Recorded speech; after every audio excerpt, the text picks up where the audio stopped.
Buenos días, profesor. En esta oportunidad voy a hacer el grupo de trabajo infográfico que solo tiene como integrante mi persona. Y bueno, en esta oportunidad le voy a hablar sobre calorimetría de fluidos en un sistema hidrostático como es una excavadora. Eh, bueno, yéndonos al- a la diapositiva, pues podemos ver, en mi trabajo infográfico, el docente, el profesor Juan Yucra, el curso de física general y mi persona, ¿no? Que Guaypuna Cabana Julio César. Vamos a tocar el tema de calorimetría. Bueno, en el primer punto, para entrar en contexto, se sabe que la principal pérdida de energía de los fluidos hidráulicos es por la temperatura, y esto se debe a que los fluidos hidráulicos son utilizados para mover cargas muy pesadas, como para levantar peso, o bueno, el detalle es que en el sistema hidráulico, mientras más resistencia tenga el fluido, más calor va a generar este. Se puede traducir también de que mientras más peso levante el, el sistema, más calor va a disipar. Aunque la presencia de calor esté siempre presente en el sistema hidráulico por la resistencia, este se puede controlar. Sí se puede controlar mediante a disipadores de calor, se puede controlar con el radiador, con un enfriador. Hay muchas maneras de controlar el sistema y la temperatura del sistema hidráulico. El calor del sistema desgasta los componentes del mismo sistema. Este punto es muy importante ya que es netamente mecánico, ya que el mismo sistema eh, puede ser desgastado, ya que sus componentes tiene bastantes componentes como el plástico y la baquelita, el ferrocel y otros componentes que son muy susceptibles al calor. Y bueno, mientras más eleven las temperaturas, sobre todo los materiales de los polímeros de la familia de los plásticos son los que van a sufrir más daño. Bueno, el sistema hidrostático. Como acá podemos ver, este es un sistema hidrostático que consta de una bomba que va a un circuito, un sistema, y acá están los actuadores hidráulicos. Estos son los encargados de mover o de eh, actuar, ¿no? En consecuencia de la presión y de la resistencia. Los actuadores son los principales componentes que hacen que el sistema se caliente. Mediante, obviamente, las válvulas internas y el circuito en sí. También consta de su tanque, su alimentación al sistema, su suministro para las distintas válvulas que ésta tenga.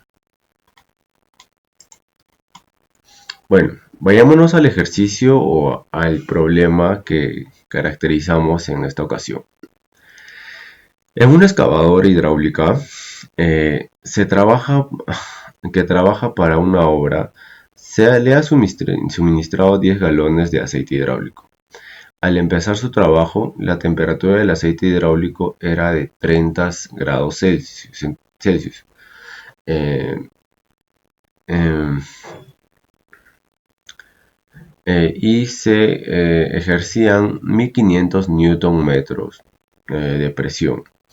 Pero al pasar 10 minutos, la temperatura aumentó y ahora ejerce 1750 newton metros de presión. Luego de una hora, la excavadora deja de funcionar y se observa que derramó 5 litros de aceite hidráulico aproximadamente. Además que esta llegó a una temperatura de 50% más que hace 50 minutos. Se desea saber cuál era su temperatura después de 10 minutos empezando su trabajo. Si se sabe que el volumen del aceite hidráulico era constante. Expresar la temperatura en Kelvin.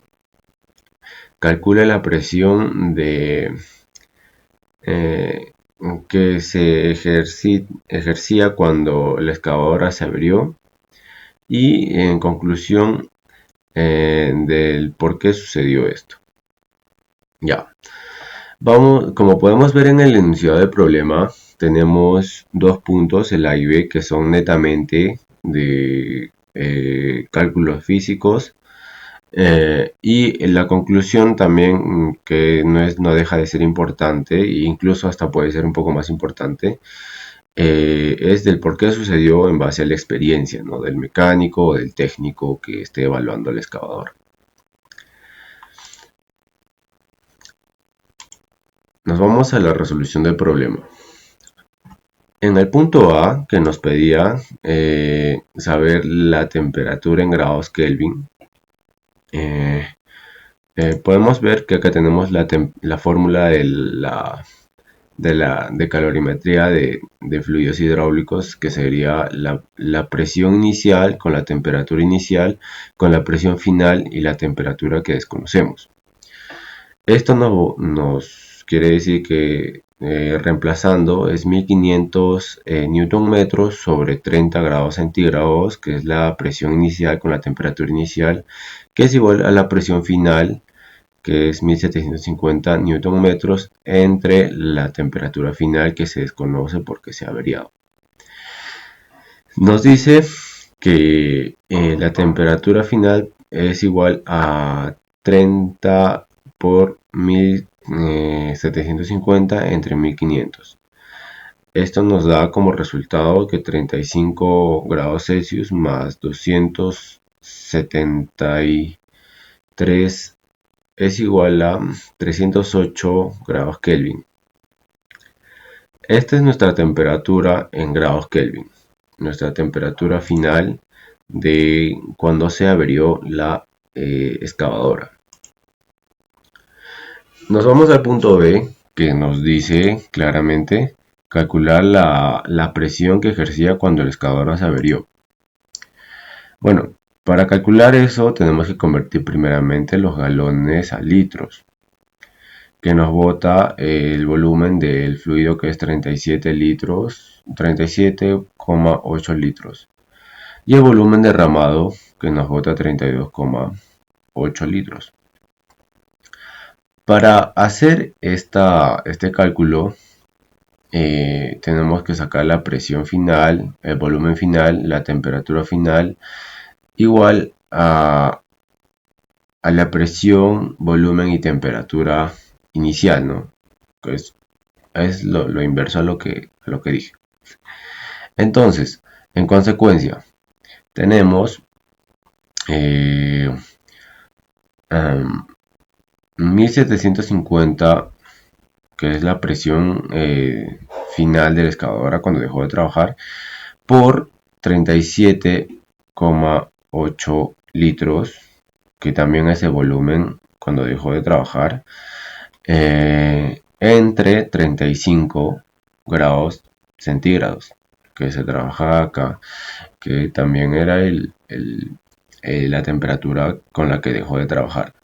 Todo esto por la presión final, el volumen final y la temperatura final, que son los datos que se muestran.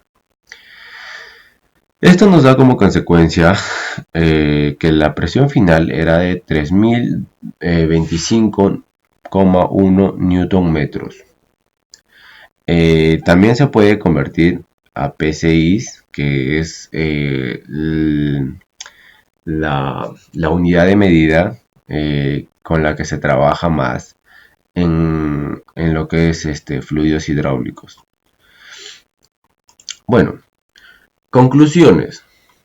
La pérdida del aceite del fluido, la pérdida del aceite que hace que el fluido tenga que ir más rápido, creando más fricción y calentándose más el sistema.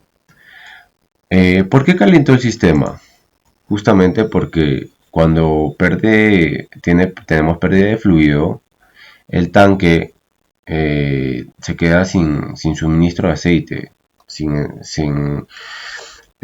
entrada de aceite, entonces la bomba igual va a seguir succionando. Eso hace que el aceite viaje más rápido. En sí no viaja más rápido, solo que el ciclo del aceite que se deposita en el tanque va a ser más rápido. Y por ende el tanque no va a disipar el calor al tiempo suficiente eh, para que este tenga un trabajo normal y óptimo. Como que la conclusión el punto número 2, tenemos que la pérdida de fluido se puede dar por fugas externas al sistema. ¿Por qué sucedió la pérdida de fluido y por qué se apagó la excavadora, como decía el enunciado? Principalmente por la razón de que en el sistema hidráulico tenemos un sensor que cuando el tanque no tiene el aceite suficiente, este se bloquea y se apaga. Claro que es en sistemas modernos. Pero, en conclusión, se apagó porque no estaba funcionando bien la excavadora, ya que la bomba, al quedarse sin suministro de aceite, este no trabaja bien, haciendo que los pistones y los implementos no actúen con normalidad. Claramente es una falla de pérdida de aceite o de falta de aceite. Bueno, eso sería todo. Eh, Eso sería todo, profesor. Espero que le haya agradado mi presentación y nada. Hasta luego.